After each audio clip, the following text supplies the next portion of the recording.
चलो बच्चों, एक कॉन्सेप्ट को रिवाइज करते हैं। सब एजेंट एंड सब्स्टिट्यूटेड एजेंट। सब एजेंट एंड सब्स्टिट्यूटेड एजेंट, ये टॉपिक कौन से चैप्टर में आता है? एजेंसी वाले चैप्टर में आता है। इंडियन कॉन्ट्रैक्ट एक्ट 1872 के एजेंसी वाले चैप्टर के अंदर एक बहुत ही इम्पोर्टेंट टॉपिक है जिसका नाम है सब एजेंट एंड सब्स्टिट्यूटेड एजेंट। चलिए हम इस टॉपिक का रिवीजन करते हैं। सबसे पहले समझते हैं कि सब एजेंट क्या होता है। तो सब एजेंट की डेफिनेशन सेक्शन 191 में दे रखी है। वर्ड टू वर्ड उसकी डेफिनेशन क्या है? अ sub agent is a person employed by and acting under the control of the original agent in the business of agency.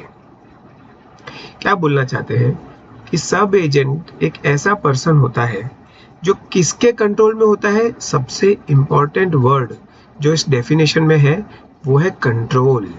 Control control का क्या मतलब हुआ कि जो ओरिजिनल एजेंट है, देखिए स्ट्रक्चर क्या होता है, एक प्रिंसिपल होता है, वो अपने नीचे अपॉइंट करता है एजेंट को। अब एजेंट को अपने नीचे अगर किसी बंदे को अपॉइंट करना है तो वो सब्स्टिट्यूटेड एजेंट को अपॉइंट करेगा कि सब एजेंट को अपॉइंट करेगा? भाई वो सब एजेंट को अपॉइंट करेगा जो एजेंट के अंडर काम करता हो, एजेंट के कंट्रोल में काम करता हो। ये सबसे इंपॉर्टेंट वर्ड है, जो एजेंट के कंट्रोल के अंदर रहकर, एजेंट के हाथ के नीचे रहकर, एजेंट के इंस्ट्रक्शंस और डायरेक्शंस के तहत काम करता हो, उसे कहा जाएगा सब एजेंट। ओके, एक बार फिर से पढ़ते हैं डेफिनेशन क्या है, आप लोग भी मेरे साथ पढ़िए। अ sub agent is a person employed by and acting under the control of the original agent in the business of agency। कहाँ दिया है ये? सेक्शन 191 में। आगे सब्स्टिट्यूटेड एजेंट क्या होता है? चलो एक बार डेफिनेशन पढ़ते हैं। Substituted agent is a person appointed by the agent to act for the principal. To act for the principal, ये सबसे इंपॉर्टेंट है। To act for the principal, यानी कि अगर ये सेम टू सेम स्ट्रक्चर हम यहाँ बनाने की कोशिश करें तो ये प्रिंसिपल है, उसके हाथ के नीचे एक एजेंट होता है। अब सब्स्टिट्यूटेड एजेंट के लिए वर्ड क्या यूज किया है कि वो डायरेक्टली प्रिंसिपल के लिए एक्ट करता है। इसका मतलब क्या वो एजेंट के नीचे माना जाएगा? नहीं, बिल्कुल नहीं। सब्स्टिट्यूटेड एजेंट तो डायरेक्टली प्रिंसिपल के हाथ के नीचे होता है, क्योंकि वो एक्ट फॉर द प्रिंसिपल है। एक्ट फॉर द प्रिंसिपल, इसका मतलब वो डायरेक्टली प्रिंसिपल को रिपोर्ट करता है। एजेंट का कोई भी कंट्रोल नहीं होता। एजेंट का कंट्रोल अगर होगा तो वो क्या माना जाएगा? वो सब एजेंट माना जाएगा। सब एजेंट के अंदर वर्ड यूज किया था कंट्रोल, और सब्स्टिट्यूटेड एजेंट में वर्ड यूज किया है एक्ट फॉर द प्रिंसिपल। चलो एक बार शुरुआत से फिर से इसकी डेफिनेशन पढ़ते हैं। Substituted agent is a person appointed by the agent to act for the principal in the business of agency. देखिए यहाँ पर भी अपॉइंट कौन करता है? एजेंट ही करता है। यानी कि ये सब्स्टिट्यूटेड एजेंट को अपॉइंट किसने किया होगा? एजेंट ने ही किया होगा, पर एक बार अपॉइंट कर दिया। देखिए अपॉइंट करना अलग चीज है और कंट्रोल करना अलग चीज है। अपॉइंट करना मतलब कि इंटरव्यू लिया, उससे बातचीत करी, उसकी सैलरी फिक्स करी, उसको उसका काम समझाया और उसको काम पे रख लिया, इसका मतलब अपॉइंट कर लिया।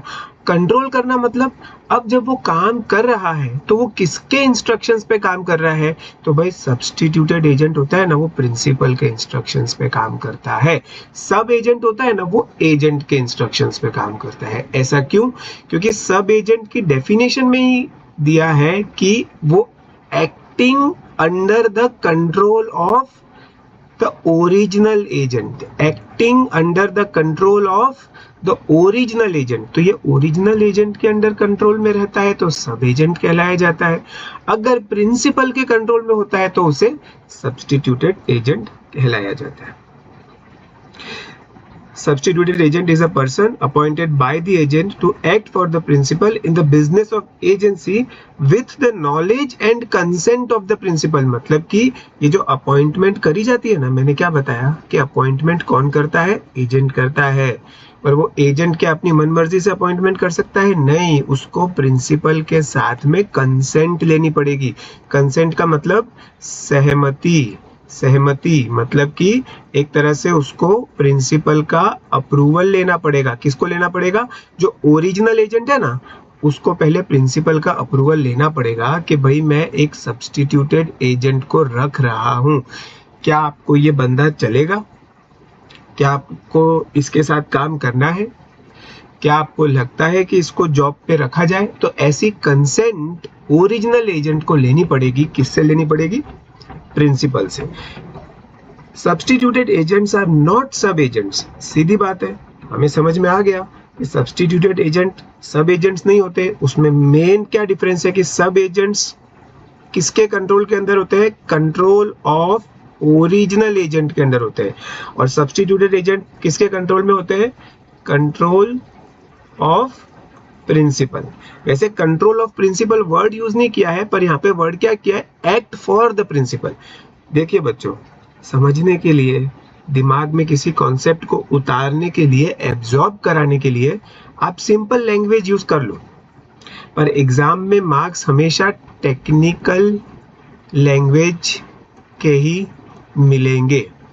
What is the meaning of technical language? So basically जो बुक में लैंग्वेज लिखी है ना, वही अपन को लिखनी चाहिए, और वो लिखी भी जाएगी, इजीली समझ में आएगी। जब एक बार कॉन्सेप्ट समझ जाओगे तो आप जो बुक में लैंग्वेज लिखी है वो भी लिख सकोगे।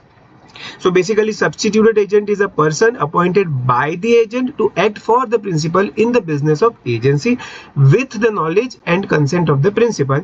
Substituted agents are not sub agents, they are agents of the principal, they are agents of the principal। इसीलिए मैंने यहाँ पर डायरेक्टली ये लाइन खींची है कि substituted agent डायरेक्टली प्रिंसिपल को रिपोर्ट करता है।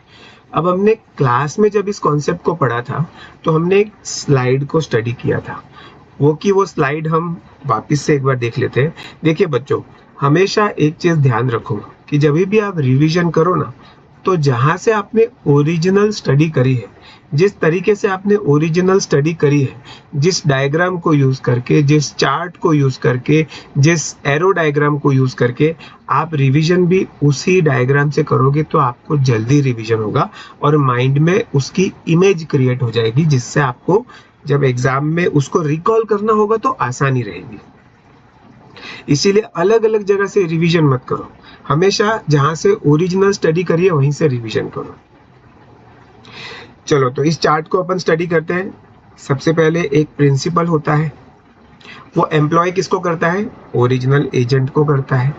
अब ओरिजिनल एजेंट किसको रिपोर्ट करता है? प्रिंसिपल को रिपोर्ट करता है। मतलब कि ये पर्टिकुलर पार्ट तो हमारा क्लियर हो गया। अब आगे बढ़ते हैं। ओरिजिनल एजेंट किसको एम्प्लॉय करता है? सब एजेंट को एम्प्लॉय करता है। सब एजेंट किसको रिपोर्ट करता है? ओरिजिनल एजेंट को रिपोर्ट करता है। देखो बेटा, रिपोर्ट करना या फिर कंट्रोल, ये एक ही बात है। सो बेसिकली अगर सब एजेंट ओरिजिनल एजेंट को रिपोर्ट करता है तो हम बोल सकते हैं कि ओरिजिनल एजेंट सब एजेंट को कंट्रोल करता है। सिंपल बात है, इसमें मेरे ख्याल से कोई डिफिकल्टी होनी भी नहीं चाहिए अपन को। इजी। चलिए आगे बढ़ते हैं। ओरिजिनल एजेंट और सब एजेंट वाली बात समझ में आ गई। यहां पर लास्ट में हमने स्पेसिफिकली लिख भी दिया कि reports to the original agent. अब सब एजेंट जब अपॉइंट करा जाता है ना, तो सब एजेंट को अपॉइंट करने से पहले प्रिंसिपल की अप्रूवल लेनी पड़ती है। सब एजेंट को अपॉइंट करने से पहले प्रिंसिपल की अप्रूवल लेनी पड़ती है। इसीलिए सब एजेंट, ओरिजिनल एजेंट जब सब एजेंट को अपॉइंट करेगा, उसको प्रॉपरली अपॉइंटेड कब माना जाएगा? जब वो प्रिंसिपल की अथॉरिटी के साथ, प्रिंसिपल के अप्रूवल के साथ अगर अपॉइंट किया गया हो तो अगर प्रॉपरली अपॉइंटेड है और अगर कुछ गड़बड़ हुई, सब एजेंट से कुछ गड़बड़ हुई, कुछ गलती हुई, तो प्रिंसिपल लायबल होगा। एकदम लॉजिकल बात है कि भाई प्रिंसिपल ने अप्रूवल दे दिया था, प्रिंसिपल ने अप्रूवल दे दिया था, अप्रूवल गिवन बाय प्रिंसिपल। तो अगर प्रिंसिपल ने अप्रूवल दे दिया था सब एजेंट को हायर करने के लिए, तो अब अगर सब एजेंट कुछ गलती करेगा तो उसके लिए प्रिंसिपल लायबल होगा और ओरिजिनल एजेंट भी रिस्पॉन्सिबल होगा, क्योंकि अल्टीमेटली हायर तो ओरिजिनल एजेंट नहीं किया है ना। एकदम सीधी बात है, दोनों के दोनों इस केस में रिस्पॉन्सिबल होंगे। पर अगर अपॉइंटेड विदाउट अथॉरिटी है, इसका मतलब ओरिजिनल एजेंट ने सब एजेंट को हायर कर लिया पर प्रिंसिपल को तो बताया भी नहीं, प्रिंसिपल का अप्रूवल लिया ही नहीं, प्रिंसिपल का कंसेंट लिया ही नहीं, तो फिर प्रिंसिपल क्यों लायबल होगा? Principal will not be liable. In that case principal will not be liable, but original agent will be responsible. एकदम सिंपल है और लॉजिकल भी है कि भाई अगर प्रिंसिपल की परमिशन लेकर अगर सब एजेंट को हायर किया गया था तो कुछ गड़बड़ हुई, कुछ गलती हुई, तो फिर प्रिंसिपल और ओरिजिनल एजेंट दोनों लायबल होंगे। पर अगर प्रिंसिपल की अप्रूवल ली ही नहीं गई थी, प्रिंसिपल की कंसेंट ली ही नहीं गई थी, तो फिर प्रिंसिपल लायबल नहीं होगा, सिर्फ ओरिजिनल एजेंट लायबल होगा। तो हम हमारे चार्ट के ये वाले पार्ट को, ये वाले पार्ट को, ये वाले पार्ट को और ये दोनों पार्ट को अच्छे से समझ गए। बचता है सिर्फ ये राइट साइड वाला पार्ट है जो हम अभी समझ लेते हैं, सिर्फ ये राइट साइड वाला पार्ट बचता है। वो किस चीज के लिए है? तो चलो हम यहां तक फिर से एक बार आ जाते हैं कि ओरिजिनल एजेंट अगर मैन ऑफ ऑर्डिनरी प्रूडेंस, मतलब कि एमओपी मतलब मैन ऑफ ऑर्डिनरी प्रूडेंस, मतलब कि एक नॉर्मल इंसान कभी भी कोई बंदे को जॉब पे रखता है या काम पे रखता है कि या फिर एजेंट की तरह रखता है, तो वो जितनी चेकिंग करेगा, जितनी डिलीजेंस करेगा, अगर उतना ठीक से प्रॉपरली चेकिंग करके ओरिजिनल एजेंट ने अगर सब्स्टिट्यूटेड एजेंट को रखा है, और हमने अभी अभी देखा था कि सब्स्टिट्यूटेड एजेंट किसको रिपोर्ट करता है? प्रिंसिपल को रिपोर्ट करता है। ये हमने यहाँ पर बहुत क्लियरली देखा था कि substituted agent act for the principal, they are the agents of the principal. तो सब्स्टिट्यूटेड एजेंट डायरेक्टली रिपोर्ट किसको करते हैं? प्रिंसिपल को। पर सब्स्टिट्यूटेड एजेंट का नाम कौन, सुझाव कौन देता है? सब्स्टिट्यूटेड एजेंट कौन होना चाहिए, उसका सजेशन कौन देता है? ओरिजिनल एजेंट देता है। ओरिजिनल एजेंट प्रिंसिपल को कहता है कि भाई इस बंदे को सब्स्टिट्यूटेड एजेंट बनाना चाहिए, और उस ओरिजिनल एजेंट के सुझाव पर, ओरिजिनल एजेंट के सजेशन पर प्रिंसिपल इस चीज की कंसेंट देता है। देखो यहाँ पे क्या लिखा है? With the knowledge and consent of the principal. तो प्रिंसिपल कंसेंट देता है पर सजेशन किसका होता है? ओरिजिनल एजेंट का।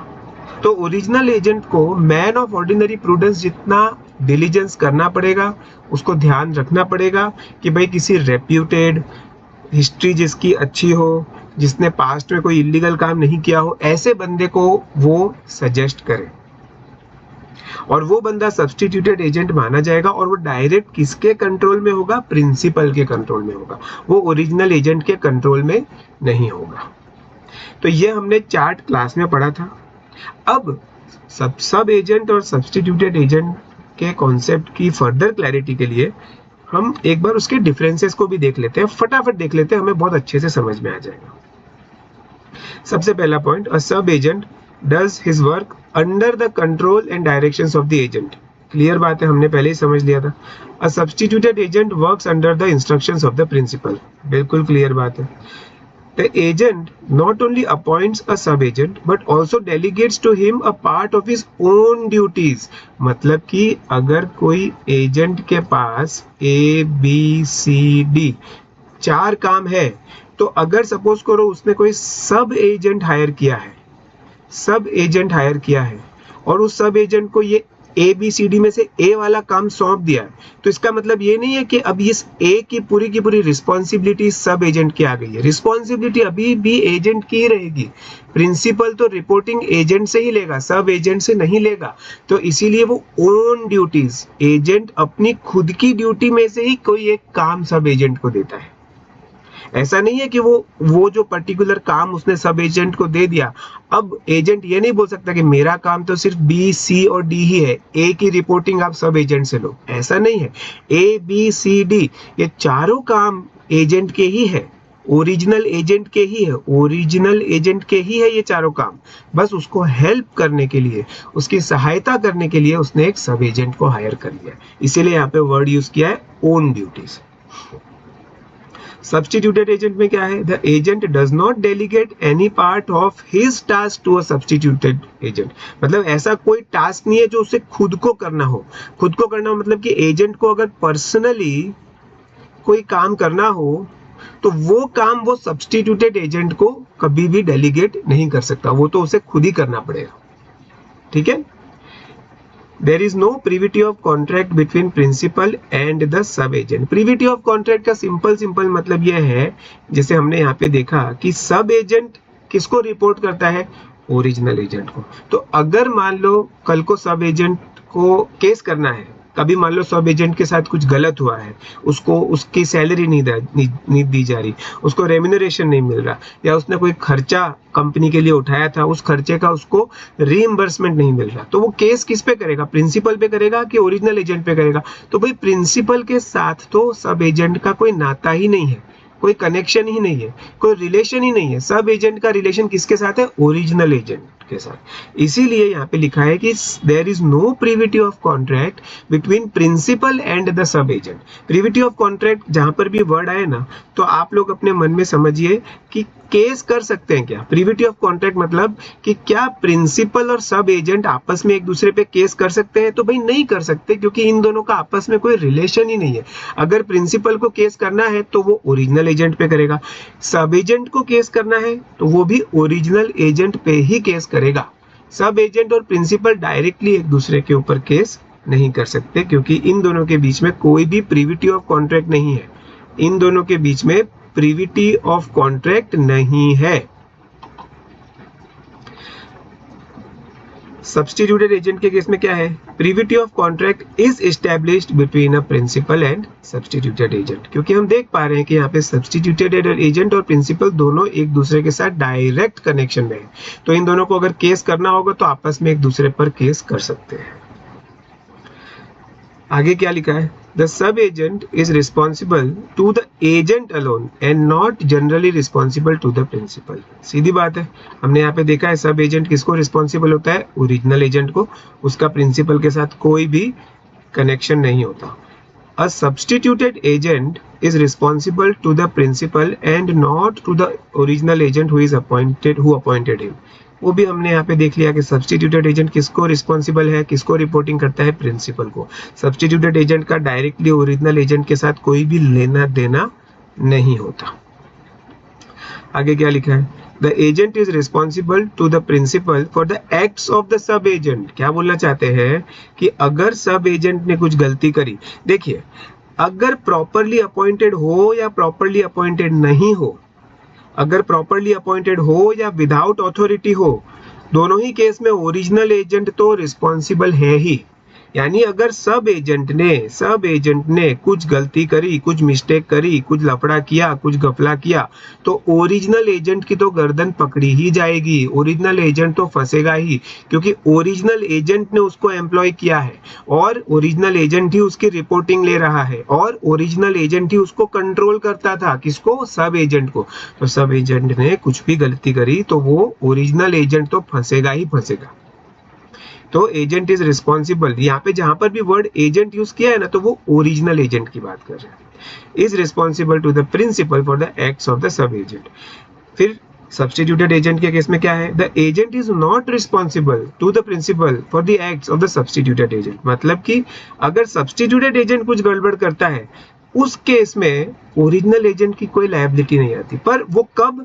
जब वो मैन ऑफ ऑर्डिनरी प्रूडेंस जितना ध्यान रखे, डिलीजेंस रखे, उसको अपॉइंट करने से पहले उसने अच्छे से रिसर्च किया हो, उसने अच्छे से ठीक से तहकीकात करी हो कि ये बंदा जिसको मैं हायर करने जा रहा हूँ सब्स्टिट्यूटेड एजेंट के रूप में, वो बंदा सही तो है ना, उसकी क्रेडिबिलिटी तो है ना, वो लॉयल तो है ना, वो काम तो करता है ना, वो ऑनेस्ट तो है ना, वो सब चीजों की उसने मैन ऑफ ऑर्डिनरी प्रूडेंस की तरह चेकिंग करी हो तो ही वो बचेगा, वरना ओरिजिनल एजेंट फंस जाएगा। अगर ओरिजिनल एजेंट ने ठीक से चेकिंग नहीं करी होगी ना तो वो फंस जाएगा, ओरिजिनल एजेंट की लायबिलिटी आ जाएगी। वरना जनरली सब्स्टिट्यूटेड एजेंट के केस में अगर सब्स्टिट्यूटेड एजेंट कुछ गड़बड़ करता है या सब्स्टिट्यूटेड एजेंट के हाथ से कुछ गलती होती है तो ओरिजिनल एजेंट की कोई लायबिलिटी नहीं आती।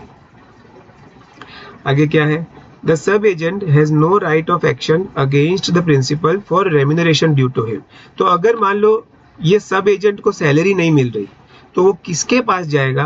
भाई वो ओरिजिनल एजेंट के पास जाएगा। सीधी सीधी बात है, क्योंकि सब एजेंट का और प्रिंसिपल का तो डायरेक्ट कोई कनेक्शन होता ही नहीं है। तो सैलरी नहीं मिल रही है तो वो किसके पास जाएगा? ओरिजिनल एजेंट के पास जाएगा। सैलरी बोल दो, रेम्यूनरेशन बोल दो, पगार बोल दो, कुछ भी चलेगा। The substituted agent can sue the principal for remuneration due to him. पर अगर सब्स्टिट्यूटेड एजेंट की बात करें तो वो प्रिंसिपल को केस कर सकता है। देखिए यहाँ पर बात वही आ जाती है, केस करने वाली बात कर रहे हैं ना, इसका मतलब कि इन दोनों के बीच में प्रीविटी ऑफ कॉन्ट्रैक्ट है। प्रीविटी ऑफ कॉन्ट्रैक्ट है मतलब कि वो दोनों एक दूसरे पे केस कर सकते हैं। अगर सब्स्टिट्यूटेड एजेंट को सैलरी नहीं मिली है या सब्स्टिट्यूटेड एजेंट के साथ कुछ गलत हुआ है तो वो प्रिंसिपल पे केस कर सकता है। अगर प्रिंसिपल को लगता है कि सब्स्टिट्यूटेड एजेंट ने कुछ गलत काम किया है तो वो सब्स्टिट्यूटेड एजेंट पर केस कर सकता है, क्योंकि इन दोनों के बीच में प्रीविटी ऑफ कॉन्ट्रैक्ट है। चलो, सब एजेंट्स में be improperly appointed, substituted agents can never be improperly appointed. देखिए बहुत सीधी सीधी बात है। यहाँ पर सब एजेंट के केस में मैंने दो ब्रांचेस बनाई है, एक तो प्रॉपरली अपॉइंटेड और एक अपॉइंटेड विदाउट अथॉरिटी। इसका मतलब क्या हुआ कि सब एजेंट को विदाउट अथॉरिटी अपॉइंट तो किया जा सकता है पर उस केस में प्रिंसिपल की कोई लायबिलिटी नहीं आएगी। अगर सब एजेंट ने कुछ गड़बड़ करी है तो प्रिंसिपल की कोई लायबिलिटी नहीं आएगी, लायबिलिटी आएगी ओरिजिनल एजेंट की। पर जहां तक सब्स्टिट्यूटेड एजेंट है उसको तो अपॉइंट करने की main condition, prima facie condition, सबसे प्राइमरी कंडीशन ही है कि उसको प्रॉपरली ही अपॉइंट किया जाएगा, मैन ऑफ ऑर्डिनरी प्रूडेंस की तरह सोच के ही अपॉइंट किया जाएगा, डिलीजेंस करके ही अपॉइंट किया जाएगा। अगर वो नहीं किया गया है तो फिर वो प्रॉपर अपॉइंटमेंट है ही नहीं, वो सब्स्टिट्यूटेड एजेंट कभी बना ही नहीं था। इसीलिए ऐसा कहा जाता है कि अगर मैन ऑफ ऑर्डिनरी प्रूडेंस नहीं रखा गया है, अगर उतना ध्यान नहीं रखा गया है तो फिर ओरिजिनल एजेंट की लायबिलिटी आ जाएगी। वरना जनरली तो ऐसा होता है कि सब्स्टिट्यूटेड एजेंट अगर रखा गया है तो सारी की सारी लायबिलिटी भी सब्स्टिट्यूटेड एजेंट की होती है। पर अगर उसको ध्यान से चुना नहीं गया था, उसको डिलीजेंस करके नहीं चुना गया था तो फिर ओरिजिनल एजेंट की लायबिलिटी आएगी। इसका सिंपल सा मतलब यही निकलता है कि सब्स्टिट्यूटेड एजेंट को ध्यान से ही चुना जा सकता है, डिलीजेंस के थ्रू ही चुना जा सकता है। ठीक है। Last point, the agent remains liable for the acts of the sub agent as long as the sub agency continues. क्या बोलना चाहते हैं? मैंने देखो यहाँ पर क्या लिखा है, प्रॉपरली अपॉइंट किया हो कि properly without appointed without authority हो, दोनों ही केस में ओरिजिनल एजेंट तो रिस्पॉन्सिबल रहता ही है। जब तक सब एजेंट रहेगा तब तक सब एजेंट के जितने भी हरकतें होगी, उसके जितने भी उसने एक्टिविटीज करी होगी, उन सब एक्टिविटीज के लिए ओरिजिनल एजेंट तो रिस्पॉन्सिबल रहेगा ही रहेगा। The agents duty ends when he has named the substituted agent. पर सब्स्टिट्यूटेड एजेंट जैसे ही हायर कर दिया जाता है, ओरिजिनल एजेंट की रिस्पॉन्सिबिलिटी चली जाती है। जैसे कि मैंने यहाँ पर आपको एक केस बताया था कि सपोज करो ABCD, कहाँ गया, मैंने ABCD लिखकर आपको एक केस समझाया था ना, एक मिनट। हाँ चलिए अपन फिर से बना लेते हैं, आई थिंक वो कहीं और, यस। तो ABCD 4 काम थे, उसमें से एक काम एजेंट ने सब एजेंट को दे दिए, पर अभी भी सब एजेंट कुछ गड़बड़ करेगा इस काम से रिलेटेड तो रिस्पॉन्सिबिलिटी एजेंट की रहेगी। पर सपोज करो एजेंट क्या कर रहा है कि सब्स्टिट्यूटेड एजेंट को सब्स्टिट्यूटेड एजेंट को ये ए वाला काम सौंप देता है। ये जो ए वाला काम है ना, वो सब्स्टिट्यूटेड एजेंट को सौंप देता है। तो अब इस ए वाले टास्क की पूरी रिस्पॉन्सिबिलिटी सब्स्टिट्यूटेड एजेंट की हो जाती है। पर हाँ, इसमें एक चीज ध्यान रखनी है कि अगर ये ए जो टास्क है वो ऐसा टास्क है जिसमें पर्सनल स्किल चाहिए। पर्सनल स्किल मतलब कि भाई इस एजेंट की पर्सनल स्किल, ओरिजिनल एजेंट की पर्सनल स्किल से ही वो काम हो सकता है, तो फिर वो उसको सब्स्टिट्यूटेड एजेंट को सौंप नहीं सकता। पर अगर ऐसा काम है जिसमें पर्सनल स्किल की कोई रिक्वायरमेंट नहीं है, तो वो अगर सब्स्टिट्यूटेड एजेंट को वो काम सौंप देता है, उसके बाद ए जितना भी काम ये ए टास्क से रिलेटेड है उसके लिए ये फ्री हो जाता है, ओरिजिनल एजेंट फ्री हो जाता है। पर अगर उसने ये जो टास्क है ए वाला टास्क वो सब एजेंट को दिया होता, तो अभी भी उसकी पूरी रिस्पॉन्सिबिलिटी तो ओरिजिनल एजेंट की ही रहती। ठीक है बच्चों, ये अपन ने बहुत अच्छे से डिटेल में एक तरह से रिवीजन किया है सब एजेंट और सब्स्टिट्यूटेड एजेंट वाले टॉपिक का। इसमें आपको अभी भी कोई भी डाउट हो, जरा सा भी अगर डाउट हो तो मुझे बताइएगा। एकदम पानी की तरह ये क्लियर हो जाना चाहिए आपको।